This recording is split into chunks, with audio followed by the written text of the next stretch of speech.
LSU Odyssey is live once again. A show earlier with AP from Timeouts and Tangents, and then and we still had more to do in that show. It got cut off early, sadly. He kind of had a busy schedule and a crazy day with some health stuff, and we're hoping and praying for him and his full recovery. And then we've done multiple shows with him as well. You should definitely check out last week. Great conversations. One on ours, but then we've both streamed them together. Great dude, AP. Definitely follow and subscribe to his stuff. And we're here again because I have a feeling here, and I'm going to write an article as well about some of this type of stuff. We're writing a few things that have been taking forever to finish for certain reasons, and it directly involves what we're writing about. And there are certain things that have to kind of occur, have to kind of take place for those articles to be finished. Cannot wait for those things to be done. There's been many of these projects over the years where some of them have taken a bit.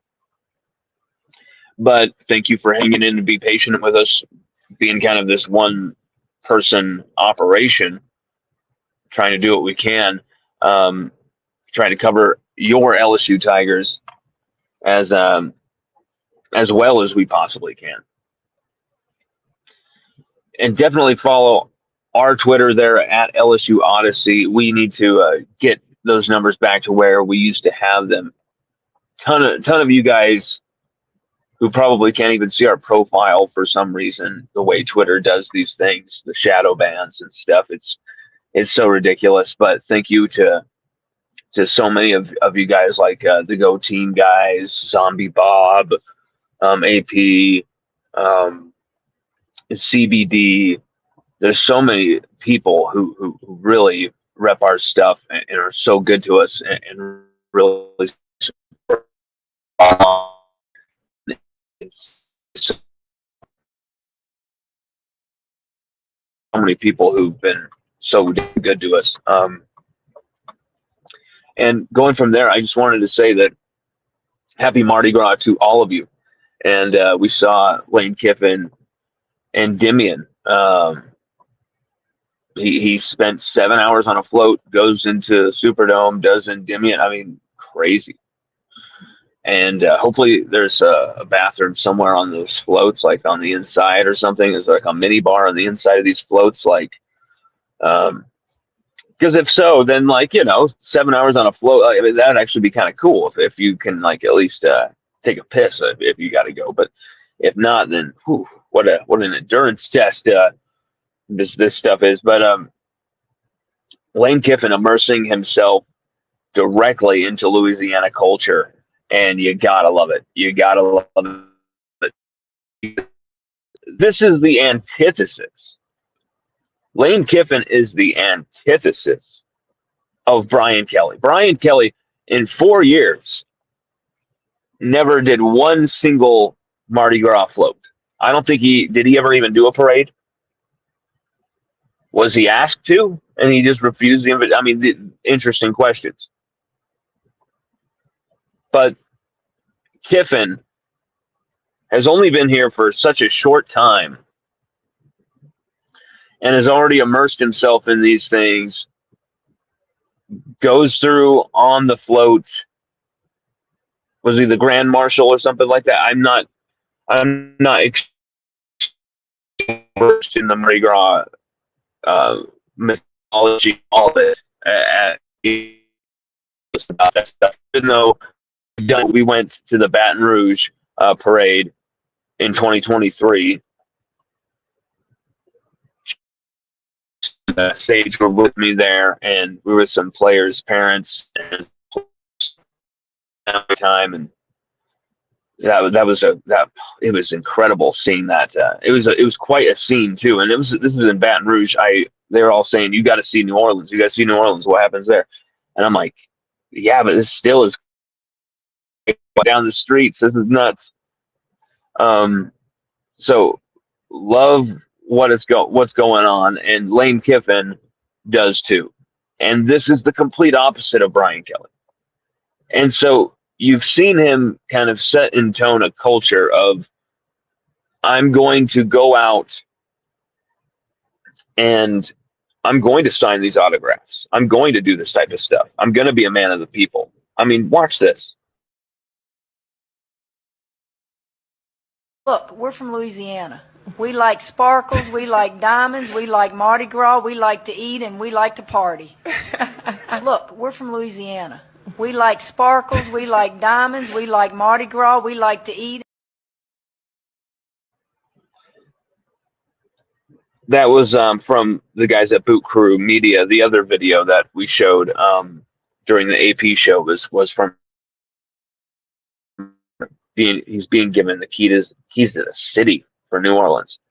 Now, some would wonder, some would argue, is this, he hasn't coached a game yet. He hasn't coached a single game for LSU. We haven't the spring practice. Is this hype justified? Is this hype? Is there too much hype? Is this a feeling of overhype? What do LSU fans think about that? Because here's what I think. I don't sense an overhype. I sense LSU fans feeling like they are, for once, seen. They're for once, their concerns have been heard and, for the most part, addressed by Kiffin. This is a brand that should be going out and getting the football equivalent of a guy like Paul Skeens, like Jay Johnson does. Like Jay Johnson and what he does with the baseball program, while given less money to go around and make happen with than even the women's basketball. He's able to make it absolutely happen. And you see it, once again this weekend, Tigers sweeping Milwaukee and absolutely torching the strikeout after another. It was crazy. I think that was the program record for strikeouts. If not, it's got to be damn close, because that was ridiculous. Goes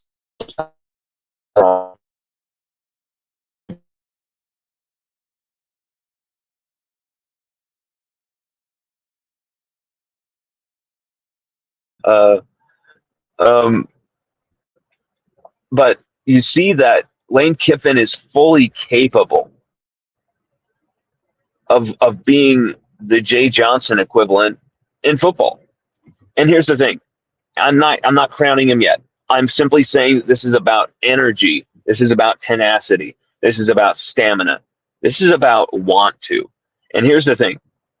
At LSU, if you show those things, everyone will ride with you, even if you have a losing season or two. Even if it takes a while for you to figure it out. And it's not just as head coaches and stuff, but even like my journey as a media person, whatever you would call me.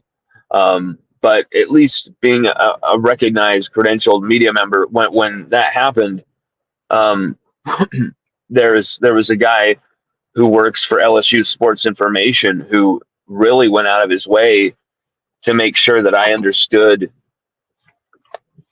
what was up, how things worked, and kind of what was expected of me, and what the rules were and that type of stuff. But also just kind of gave me some great advice about everything to do with LSU, and the man has so much history at LSU. And then there's another person closely connected to the program who kind of gave me the same type of stuff. But the point is that Kiffin, he's finding himself where he's starting to imprint a culture already onto the program. And it hasn't been that long. It hasn't been really much time at all. And he's already addressed fans' concerns. He makes them feel like they've been seen for the first time in years. Because even Orgeron, after the 2019 season, kind of felt like a celebrity and kind of hid away. Kiffin, he's not as introverted as you'd think. Louisiana will bring that out in the biggest introverts of us all, because it's a society in a world where people are almost like scared of each other, like the supermarket. Like people are like weird. And Louisiana, it feels like when you go there, you're going back in time in a way of like, this is how people should treat each other. This is how it should feel. This is how social gatherings should go down. This is how parties should be had. You know what I'm saying? And I think Kiffin is kind of saying, shit, this is, and so he obviously wants more of it. And you're going to see more of these things. But is there hype here? Is there hype? Are we crowning him too quickly? All this stuff? And I don't think so. I think it's just a feeling that LSU fans, an excitement, a buzz, and justifiably so. When has LSU ever signed a number one quarterback out of the portal? Number one ranked quarterback out of the portal? When has LSU ever signed, also in the same class, a top 10 ranked portal quarterback? So 2 quarterbacks in the top 10 in the same portal class. When has LSU ever signed, a number one edge rusher and also a number one offensive tackle out of the portal? And then sprinkled in there, multiple top 5 and top 10 talents. When is the last time that's happened? I would say never. There's a few of those things LSU's been able to do in certain portals, but not this number one, not this top guy after top guy after top guy. It's been an onslaught. So LSU fans have every right to feel this good vibrations hype in a way, because this team should be good. And LSU fans have been disappointed before by teams that should be good, by teams that should be winning at least 10 to 11 games, getting to a playoff. I mean, that's like the minimum expectation, get to a playoff. And the fact that Brian Kelly, with some of the talents and some of the teams, the rosters that he had, could not get to a single playoff. Got to an SEC title game in his first season, beat Alabama on that ballsy 2-point conversion. We'll give him the credit for that. An unforgettable LSU Tiger moment. But my God, Brian Kelly could not get us into a playoff. And all we had to do one of those seasons was just beat a 4-5 Florida team. A Billy Napier 4-5 Florida team. We could not beat him. So when you look at Lane Kiffin and the fan excitement around his hire, his presence at the program, I think it's all about a sense, a feeling in the air. And we have to see this take fruition, right? We don't know what we're going to get in year one. But it is highly likely, just looking at this team on paper, you're going to get something highly from games under Brian Kelly with uninspired, injury-riddled, injury-prone, soft in the trenches, kind of thin rosters. That, he had talent everywhere. He had talent all over the places he didn't know how to utilize as well. But when you look at the talent on those rosters and you compare them to what LSU has coming in here in 2026, even what Kelly had in 2025, it is a huge elevation here. Huge elevation, not only in the money that's being donated, but the caliber of player that's being signed now by Kiffin, you see Verge Osbury there, the athletic director who made this all possible by, you know, coaching Kiffin. He had to. And I think Kiffin knew, I'm not going to Florida, hell no. And now I can't say at Ole Miss. They're willing to say these things like take this title off from me. I guess I got to go to LSU.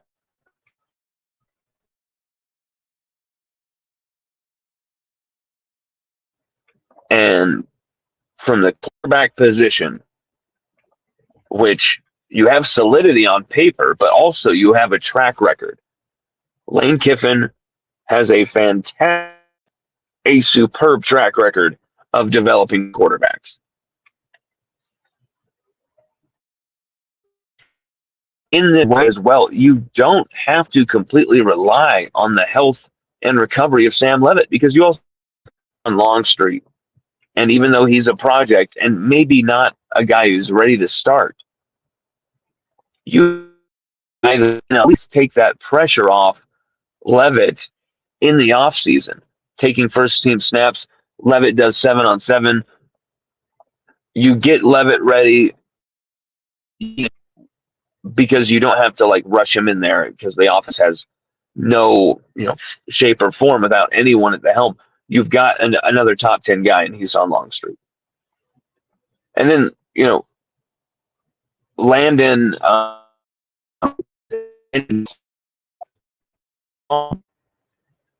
hope I'm saying his line as a quarterback from Elon. That's a big jump from Elon to SEC, but just it's another talented piece to the puzzle. Probably a third string quarterback for you, but still upgraded from what LSU has had. AJ Swan. I mean, take Landon over AJ Swan any day of the week. So you've got upgrades everywhere you look. LSU lost a few big pieces. Okay. You lost some veteran depth at like a defensive tackle or something, like a guy like Jacoby and Guillory. He was starting to really come into his own. Guillory actually had a really overlooked, underrated season, man. Like, Guillory was awesome. But who you've picked up and continued to just add in the portal, on the recruiting trail with this last recruiting class, it's absolutely cause for the hype. It's absolute cause for the excitement, because an absolute cause for the fear in all of our SEC opponents, because if Lane Kiffin is able to figure this out and not be at an Ole Miss where maybe he's limited, and even at Ole Miss he was dangerous there. He's pulling off upsets of Saban teams here and there, and pushing things to a Sugar Bowl and as we saw this last season, a college football playoff. But now you give him the absolute purse that LSU has, the power of the purse that LSU has. You give him the platform that LSU has, the prestige, the pedigree of player that LSU can get with his branding that maybe Ole Miss couldn't.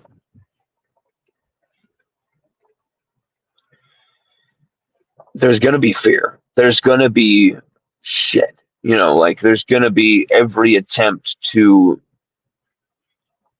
probably character assassinate Lane Kiffin and really make him look bad in the media or something like that. You can see that type of stuff, those wheels turning. You can see kind of this Lane Kiffin's a bad guy type of BS going around. And I think it's because these opponents and their media lackeys, they smell blood and they're like, my God, like Kiffin just went on a tear in the portal. But it's not just he went on and tearing the portal and signed some guys in a weak ass class. He signed a bunch of really good time players who could be good at the program for years, for a couple of years, because most of these guys have multiple years of eligibility. A lot of these guys are like really stunning former 5-star, like redshirt freshman type of guys. So, it's hard to see whether that will be a project that takes a few years, or if Kiffin and LSU in 2026 can win now. But there is no question that this is absolutely a roster, absolutely a group of players that no doubt should be making a college football playoff. No doubt.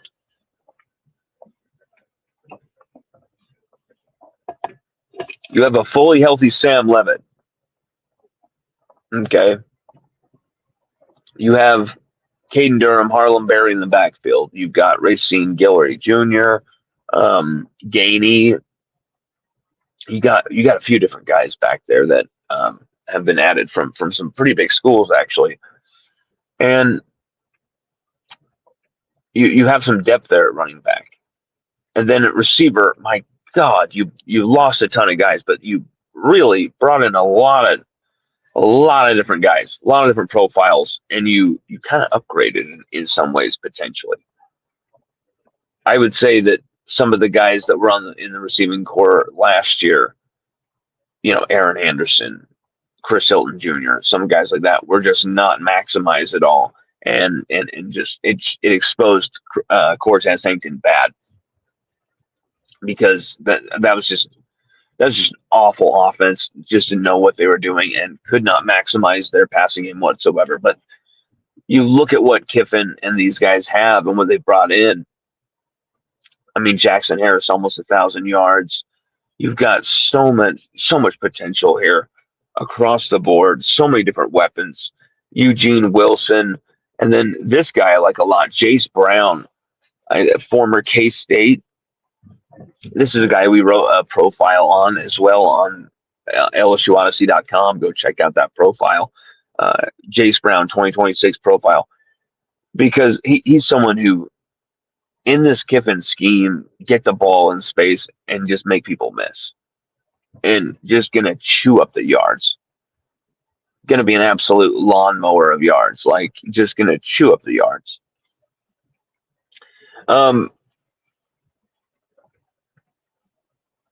You really, in tight end too.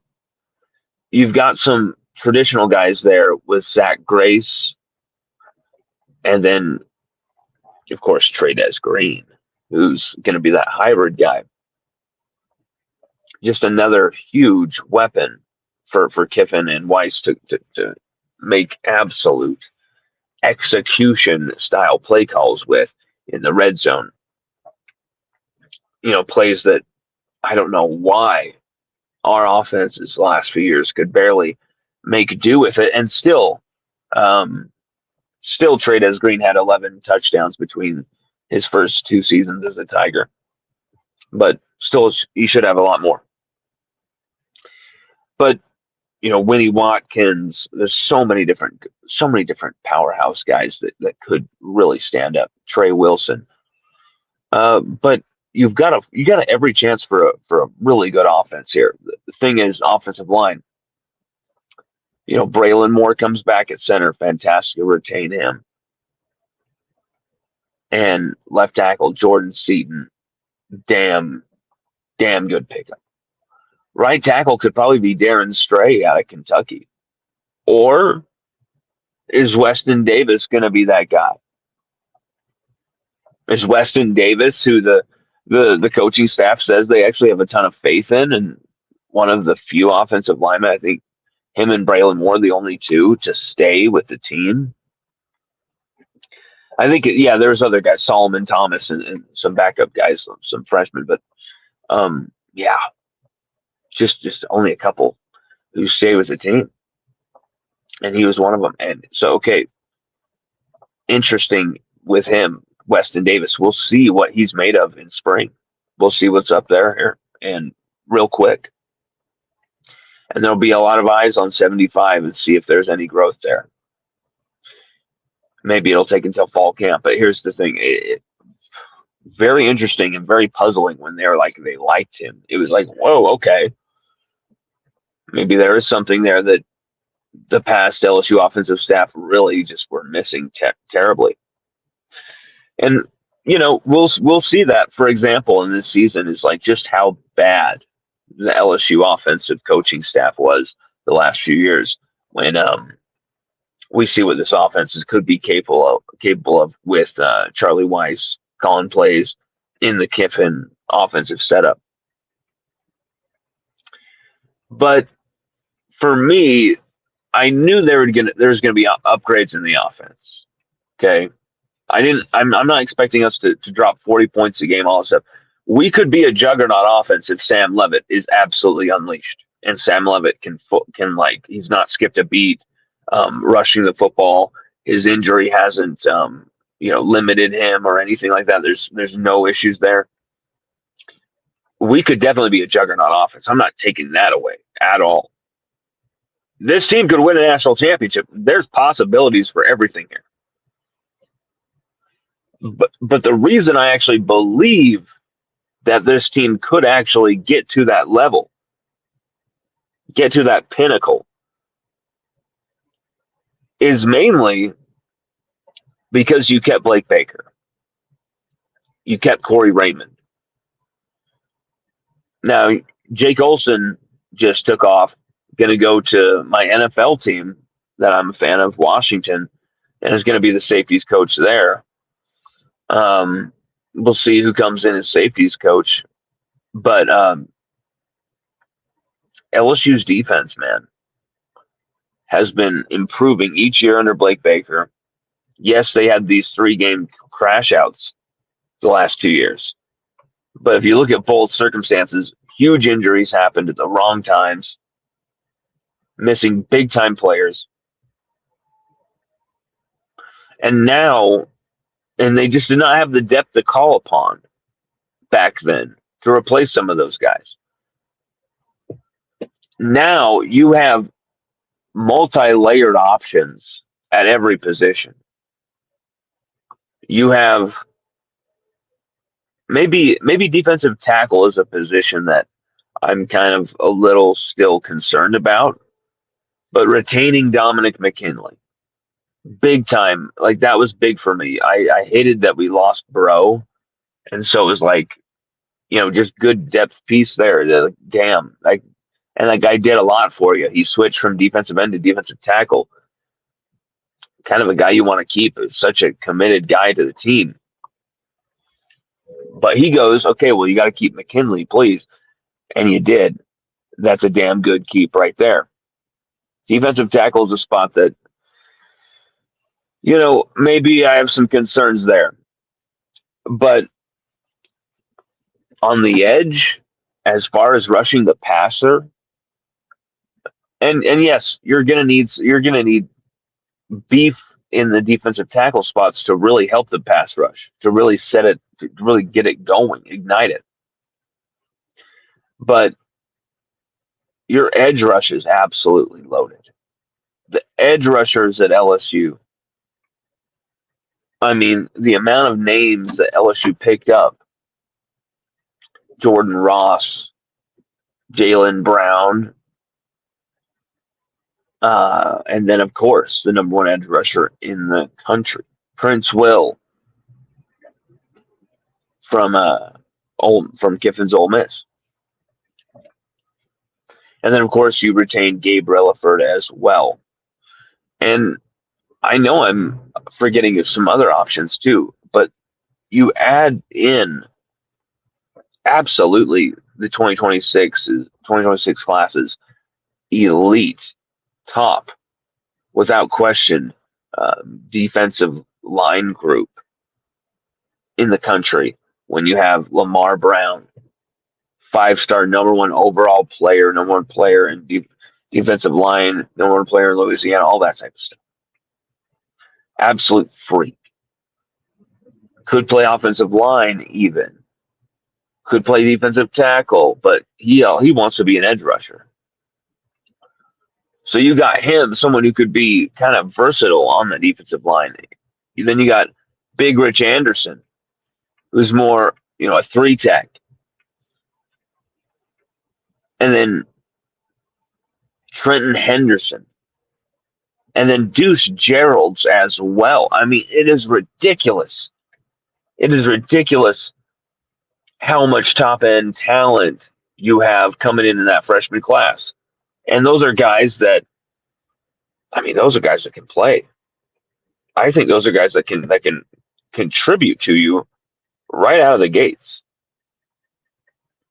I think those are guys, from what I've seen in their high school tape, my God, like those are guys that should be given opportunities to see what they can do as freshmen. Because you're going to need to supplement. And that's the thing. There's too many guys playing. There was not enough guys, and they were only so few guys who were playing too many snaps over the last however many years in this post-19 era, 2019 era. You've had guys playing way too many snaps on the defensive line, and now it has the feeling that there's maybe some opportunities for some rotation there. There's some options there. Offensive line, I don't feel so secure as far as like they can, they've got all this depth there, and I feel great about the depth on the offensive line. I don't feel like 100% secure as far as the depth on the offensive line. I just see what this group can do. You're replacing so many starters, cut and paste on the offensive line. It's going to be a trip, but Lane Kiffin's never had a rushing offense under 35th in the country. So if that happens this year, that'll be a first. But LSU's rushing games last few years have been horrific. So we'll try not to jinx that there. But the point is it's very difficult to kind of put together an offensive line from the portal year in, year out. So we'll see there. But I love what I've seen from the defensive line. And I love what Kiffin overall has done for, concerning the trenches.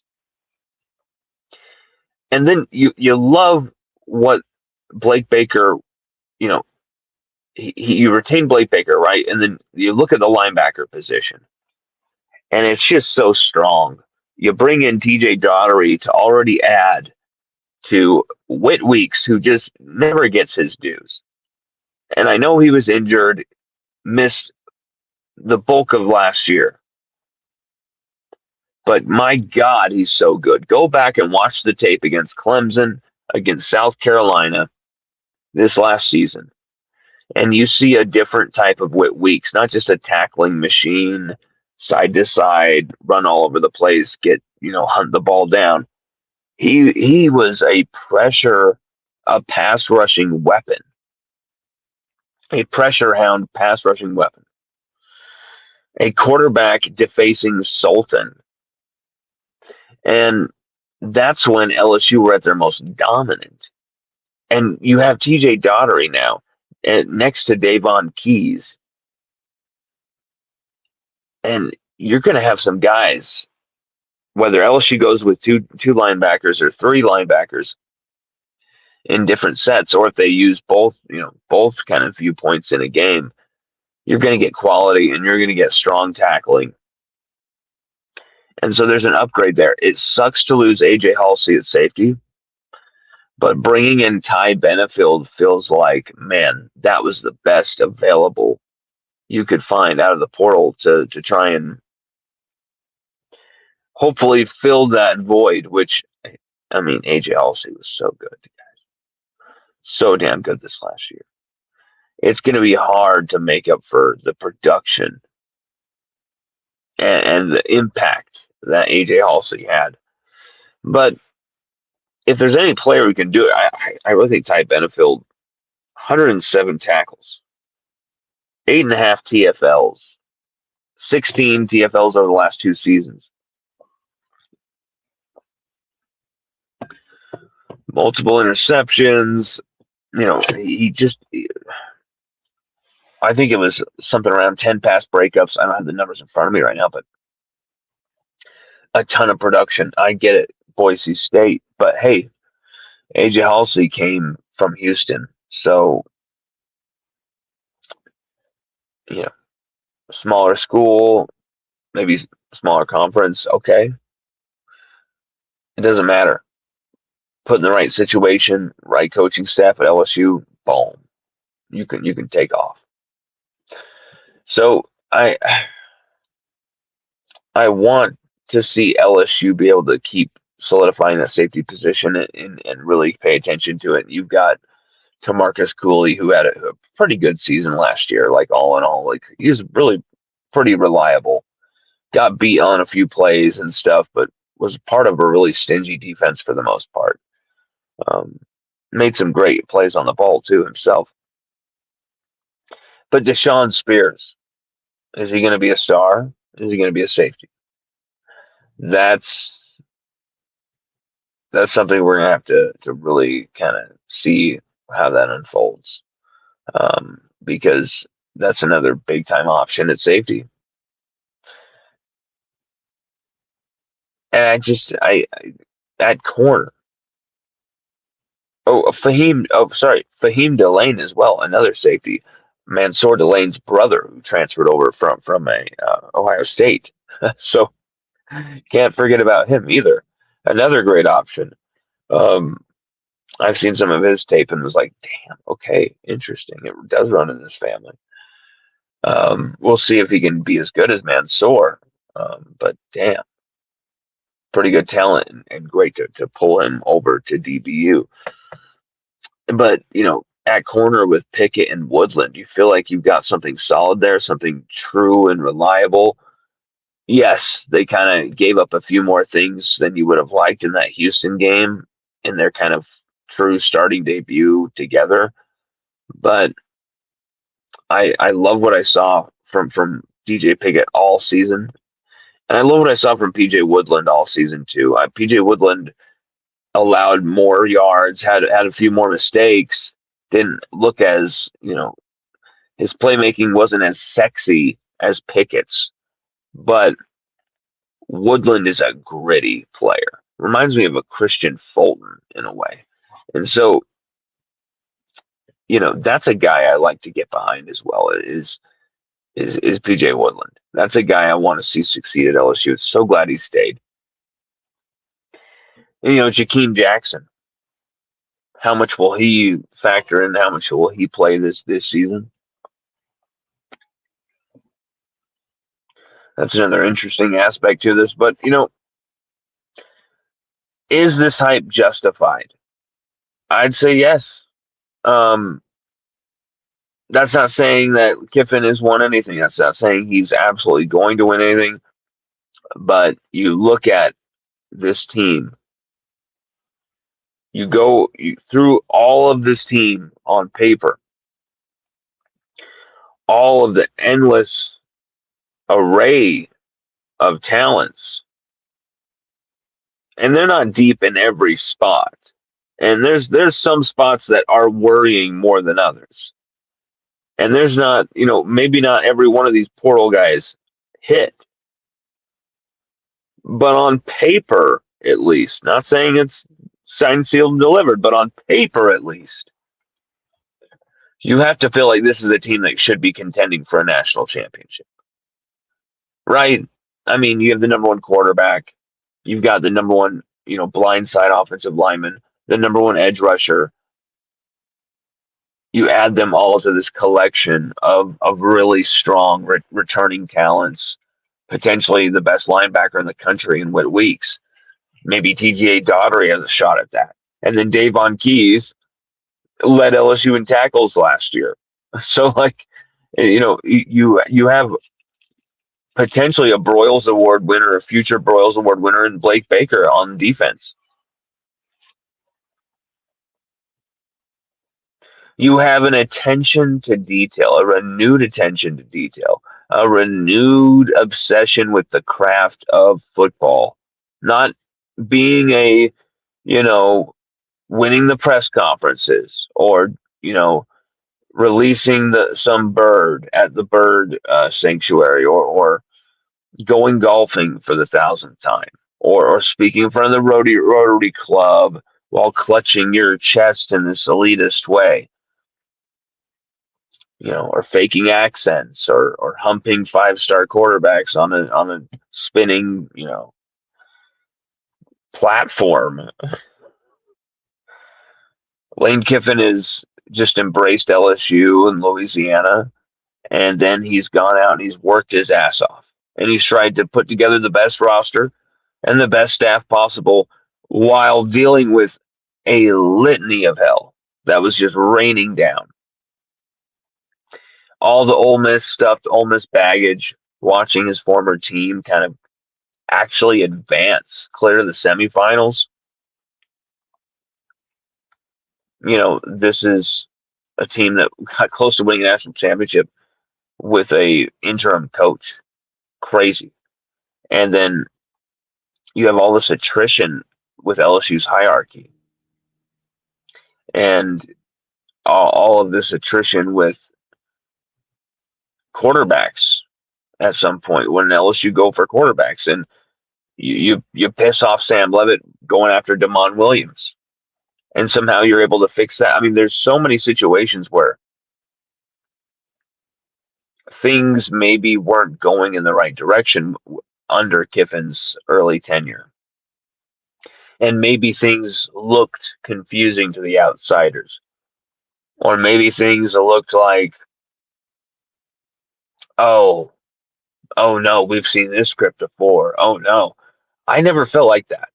I see a lot of comments, even from LSU fans, of that type of stuff of like, oh God, I thought everyone was about to screw this whole thing up. But it's like, yes, to go from the firing of Brian Kelly, the firing of Scott Woodward, Governor Landry doing that crazy press conference, all of that craziness, where you literally have to have a conference from your board of supervisors and your deputy athletic director, Verge Osbury, just to even get a press conference going.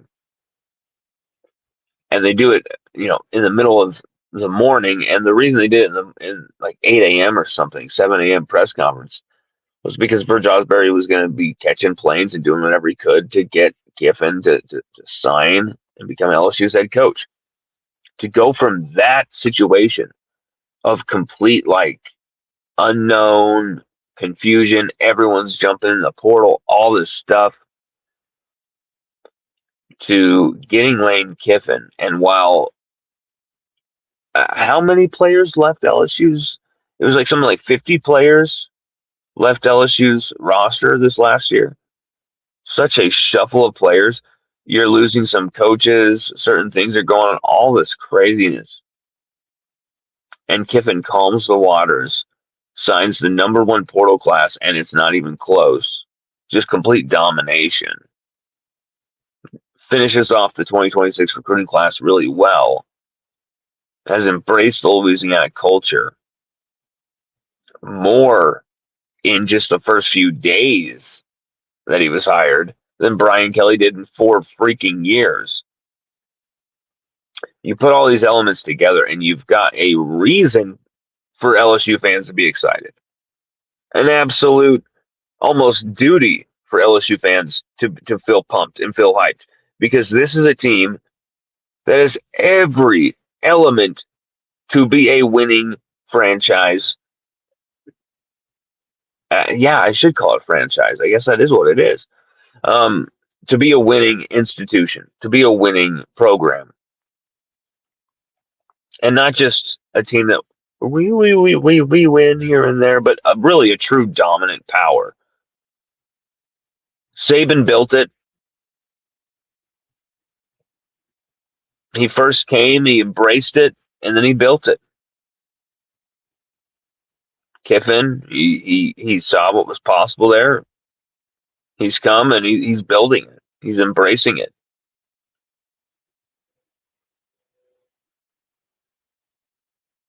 And there is a reason LSU fans are feeling hyped or feeling just like they want the season to start right now. And I know you do, but I don't in a way because I want the time to see this team develop. I want to see that first, blow of the whistle for spring practice. I hope I'm there. And I hope we're able to be there during the practice watching how Kiffin, these new coaches, how they all get along and with their players and how they get on doing this stuff and what drills they're running, how intense the practices are or not, how long they're practicing, all these details, how much media access we're even going to get anyway. That's something else too. So I'm I'm as excited as you guys are. And I think yes, there is a little bit of like over the top loyalism when yes, he has not coached a single game yet, but I get why Louisiana people really feel like good about Lane Kiffin. And it's because he's made them feel seen and he made them feel heard. And he's done that from being a man of the people, being a man about the culture, and then also,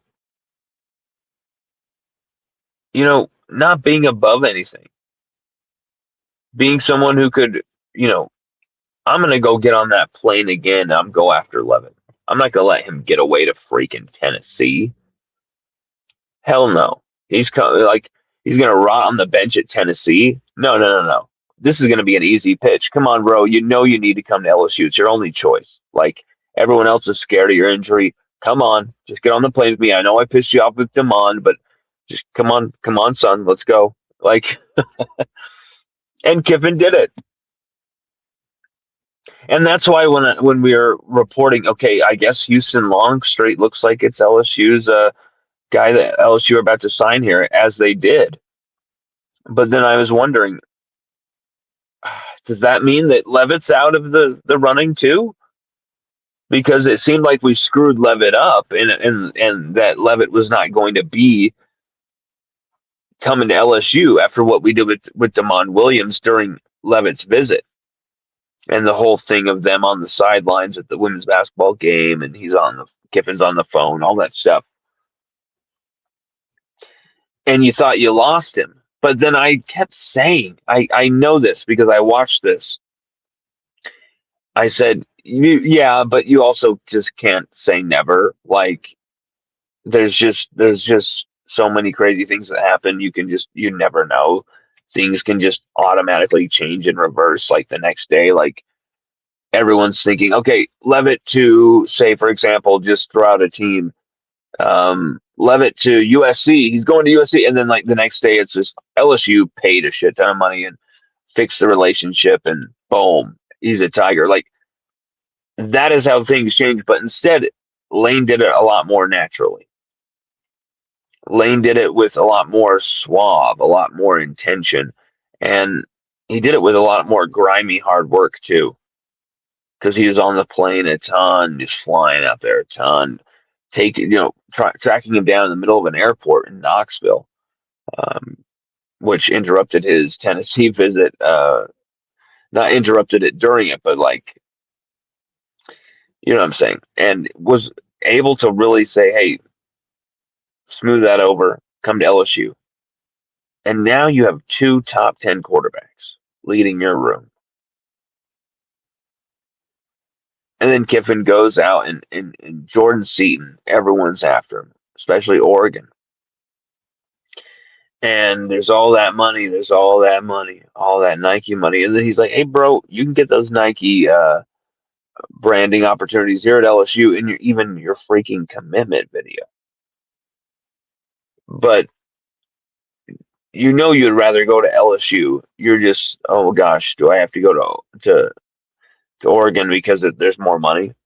No.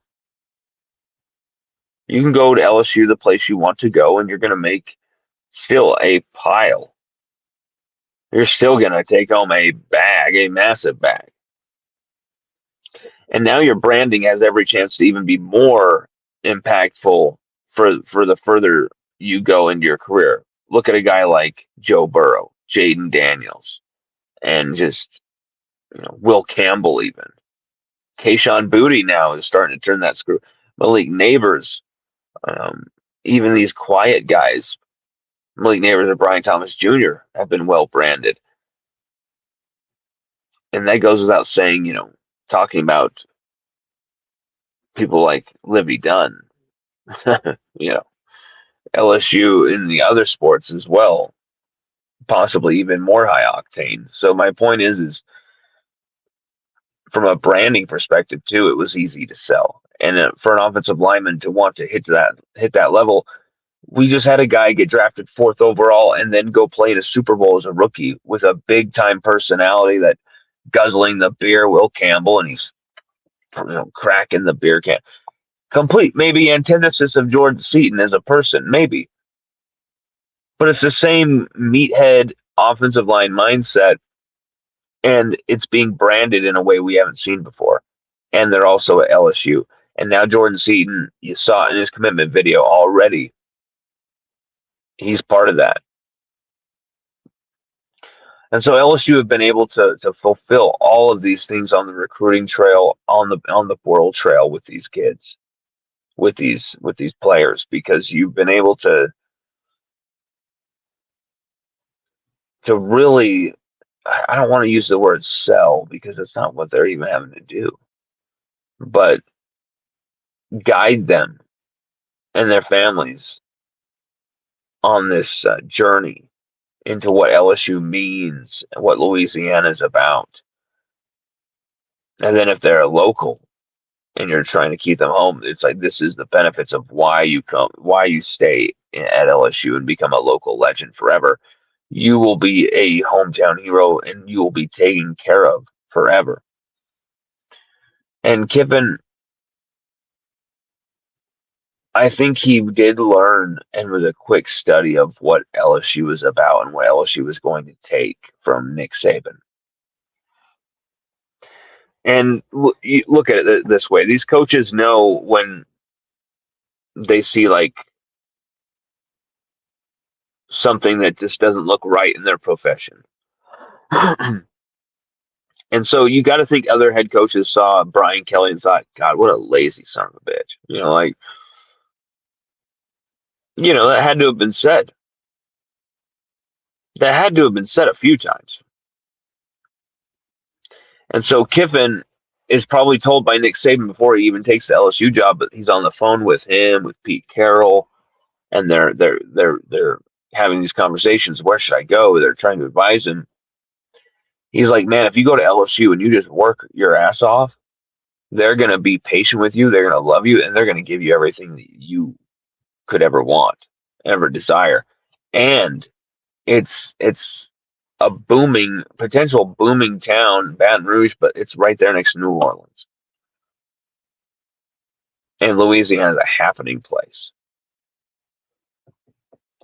And Kiffin, knowing of the resources, knowing that he can earn the people's trust through his grind, I think he was also educated on the culture and what was expected of him from a cultural perspective as well, because there is a lot of politician-y kind of things that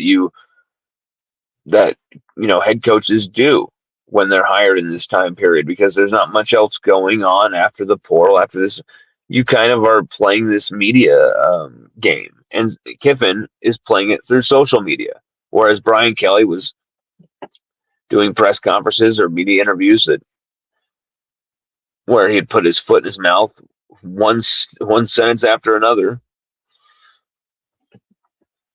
And I find it refreshing that Kiffin is just a football guy. He is just all in with the game of football. He doesn't give a shit about all the external stuff. And he actually, he cares about his players. He's shown that he cares about his players way more than Brian Kelly ever cared about his. I'm not trying to shit on Brian Kelly.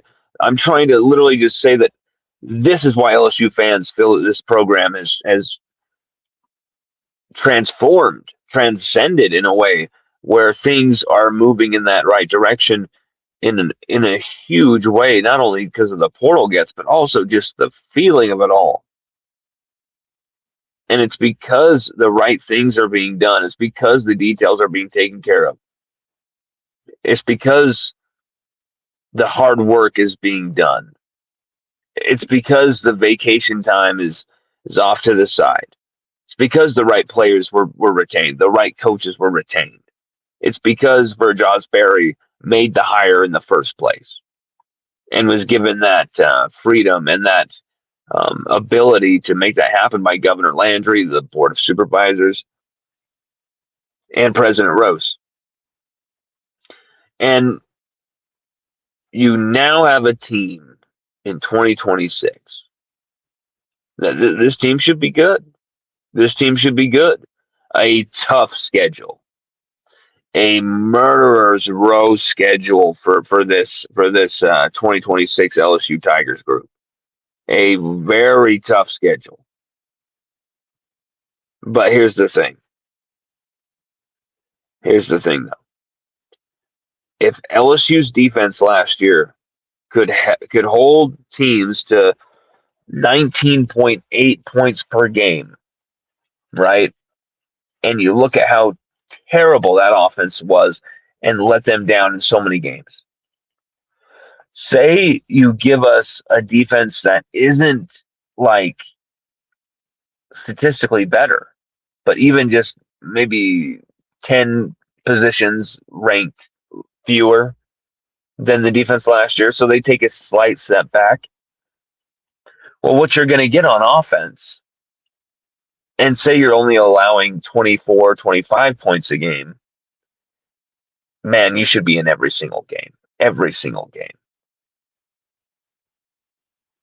But I think what you're going to see is Blake Baker improve the defense once again, because it would be an anomaly if Blake Baker didn't do that, because it would be the first season during his coaching career, assistant coaching career as a defensive coordinator, that he wouldn't have improved his team from the previous year's standings, rankings at the end of the year in total defense. He's done that every single year at Mizzou and now at LSU. So if you improve on defense from allowing 19.8 points per game and giving up 10 in a lot of these games, 10 or fewer,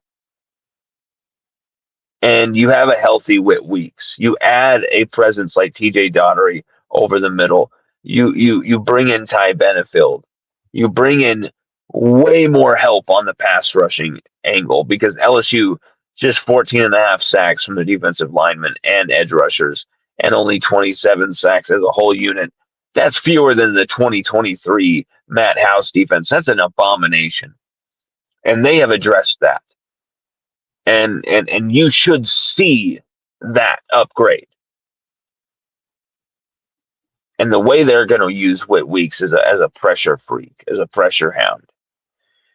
Man, I got to say, I'm excited about this team, because you feel like, okay, Levitt on offense, Caden Durham's even there, Harlem Berry, so many weapons, receiving court, Tradez Green, the offensive line, still some concerns, taking shape, but hey, we've got to see this thing.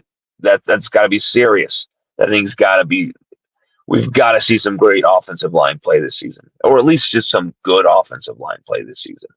Just protect the quarterback, help us to run the football, average run game, even like one of Kiffin's worst running offenses. I don't just enough, because you give us that much, this offense can start torching teams over the middle with this play calling group, with this receiving core, the weapons we have in this receiving game, yards after catch merchants who are going to be running a lot of slants. And unlike Joe Sloan, who is obsessed with the 2-yard out route to nowhere, Lane Kiffin is going to be feeding those type of guys over the middle ad nauseum, and Charlie Weiss right there with that philosophy. And so I think you're going to see a lot of big plays from this receiving core. And so you're going to have a balanced offense that's on paper at least. And you're going to have a rushing dual threat quarterback as well. And then a defense that's going to improve from a top 25 ranking and allowing 19.8 points per game last year. You have no excuse to not make the playoff this year. None whatsoever. That's just got to be straight up, plain and simple what is said. That despite what we know and what we don't know, and we don't know a lot about this team yet, we haven't seen them practice, we haven't seen them come together in their identity, and we haven't seen how the coaches are, we haven't seen them play a single game, we haven't seen any of this. Seen no spring game, no nothing. Now we'll see a spring game. But we have no clue about this team, right? Still, the vibes should be high because every hole on the roster, every concern has been addressed. And that's something that I find really, really interesting about Lane Kiffin's beginning here at LSU is that despite all the hell that was swirling around him in a crossfire hurricane, Kiffin was able to really dial in and make that happen. That tells me that he wants to be successful at this job. To really, he wants this to be the job that makes him one of the greats. Lane Kiffin wants the LSU job and has come to LSU and has taken the LSU job, forsaken Ole Miss, didn't even entertain Florida. He has taken the LSU job so that this can be the moment where he, the culmination, the haters, the years in Oakland with the year, I should say, the half year in Oakland with Al Davis, the year in Tennessee that absolutely devolved into madness and burning mattresses and death threats. The tarmac at USC and being dismissed on the tarmac, the complete public humiliation he had to go through. Going back, to being an assistant, Nick Saban, winning a championship, everything's going great, and then right when you're on sky high, there's some Kiffin phenomenon.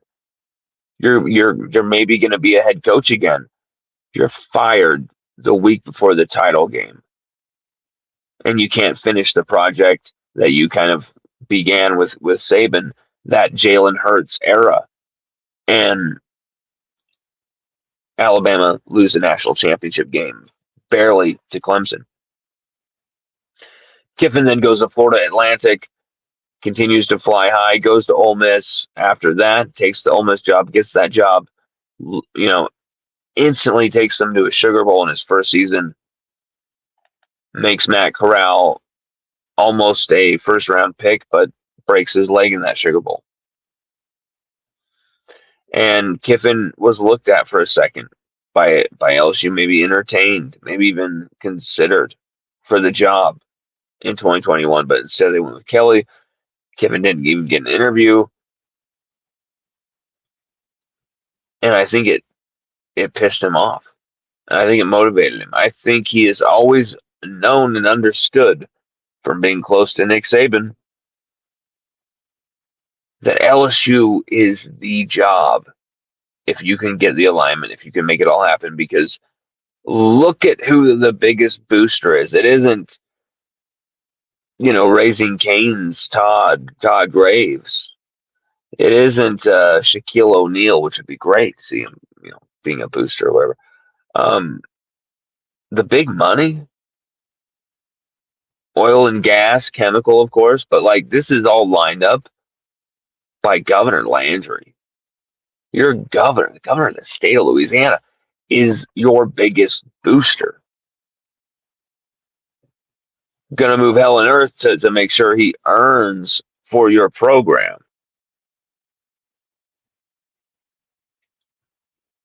And you haven't even coached a game at LSU yet.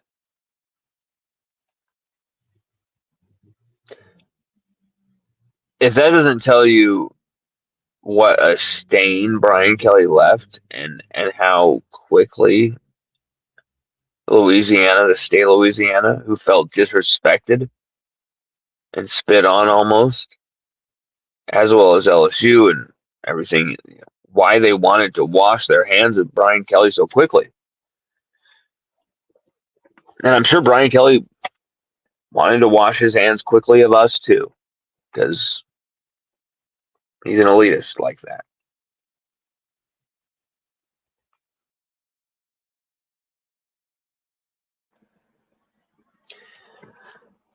But I feel like this is a time where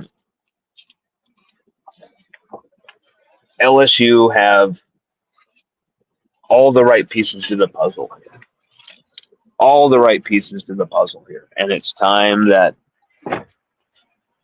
LSU have a season where you cash in. LSU finally have these pieces activated where you have all of the big money in Louisiana that was always there, always kind of spread out. It's been centralized now, and it is funding the crap out of a number one class, number one transfer portal haul when you needed it desperately because you had to rebuild the team. Right when you needed it, it was there. Okay, and there's all these pieces of the puzzle that are coming together, but also there's a feeling, there's an enthusiasm, there's a buy-in. The amount of season tickets that are being bought right now is out of control. There is a widespread enthusiasm and feeling of renewal, rejuvenation, and dare I say it, hope among LSU's fan base, because this is a guy who's going to be riding with us. And here's the thing. We've seen this before, right? That Kiffin, everyone, he's going to ride with us. And then he stabs you in the back, right? He did that to Tennessee. He did that to Ole Miss, supposedly. And now he's going to do it to LSU. Just you wait. We've heard that, right? I never saw at Tennessee Kiffin do anything that would have told you that he loved the place. I never saw Kiffin, do anything with Oakland and the Raiders' job that would have told you that he loved Al Davis and was so dedicated. I mean, he was so young. He was probably not ready for the job. And Ole Miss, he loved the place. It was so much it meant to him. So much it meant a lot to him, and his father loved the place too. He lost his father when he was coaching there, but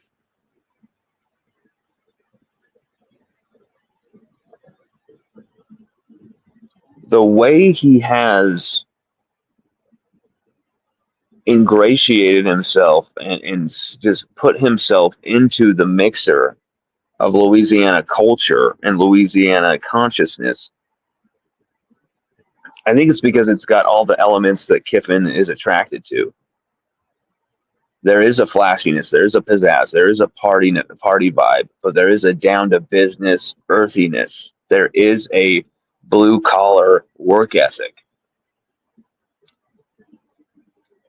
There is a high dollar, big money, golden ticket type of vibe as well. But there is also a blue collar work ethic, right from the mud type of vibe everywhere you go in Louisiana. It permeates everything. And I think Kiffin, he understands the type of success that can be had here, and that the mistakes that Brian Kelly made were probably very evident to him. And watching from afar, the mistakes of some of these other coaches are probably very evident to him of failures in activating the fan base, failures in activating the enthusiasm that is just so rampant in this fan base that will go to war for you. And activating the money from the donors that Brian Kelly could not do in the NIL era. Kiffin has been able to do in a mere matter of weeks.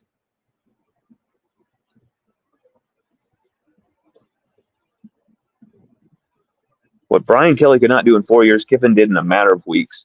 And that, sure, you can attribute the governor stepping in and making sure and helping. But Brian Kelly could have made that relationship. Brian Kelly could have gotten Landry's help before. But Brian Kelly didn't want to get anywhere near Governor Landry because Brian Kelly is politically a liberal, East Coast liberal. And I'm sure he looks down on Governor Landry being very conservative. I'm sure he doesn't like Governor Landry's politics. And so he wanted nothing to do with Governor Landry or his help. And then you got Kiffin. Maybe Kiffin is conservative. Who knows? Who cares what Kiffin is politically? But Kiffin was open to the idea of the governor's help. And look at what LSU has been able to, the seeds we've been able to sow, the not even the seeds we've been able to plant, but the absolute fruit that it has borne already is incredible.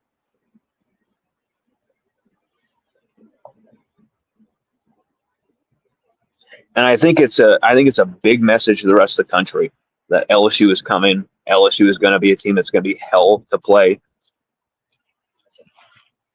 And this is going to be a fun ride in 2026 for LSU Nation. This is going to be a very fun season. I am so freaking excited to cover this team. I am absolutely going nuts over this team. I can't stop thinking about the different lineups that he had on this team, the different personnel of this team, the different combinations. I'm just going through all of the profiles of these players and watching all this film, and I'm just like, oh, guys, I am really loving it. And you're going to see that. You're going to see a lot of that with Whit Weeks and a lot of tears being shed by these quarterbacks. So we're coming for them.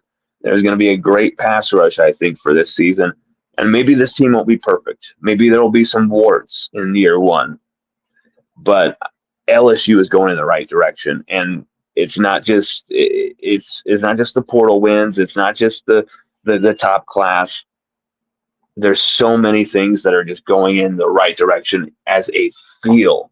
And when you have a feel, and when you have a culture, and when you have a buy-in, and when you have that enthusiasm that's just already permeating, it's in the building, it's tangible, man, that is a power. That is addictive. That is something that can translate to the football field in success.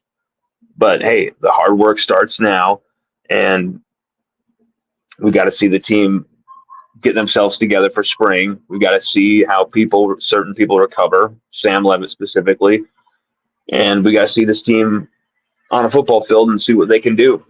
And no one is more excited than us here at LSUODYSSEY.com. I know you guys are as well. We are absolutely freaking pumped. I hope we can get down there for spring. If anyone is interested in helping us be able to make the travel so that we can cover spring, definitely help us out by visiting and subscribing at LSUOdyssey.com/subscribe. Following us on Twitter, help retweet our stuff, sharing our stuff, liking, subscribing to this YouTube channel, and just really help us be able to make this a reality. We're going to try and do everything we can to be there for as long as we can in spring.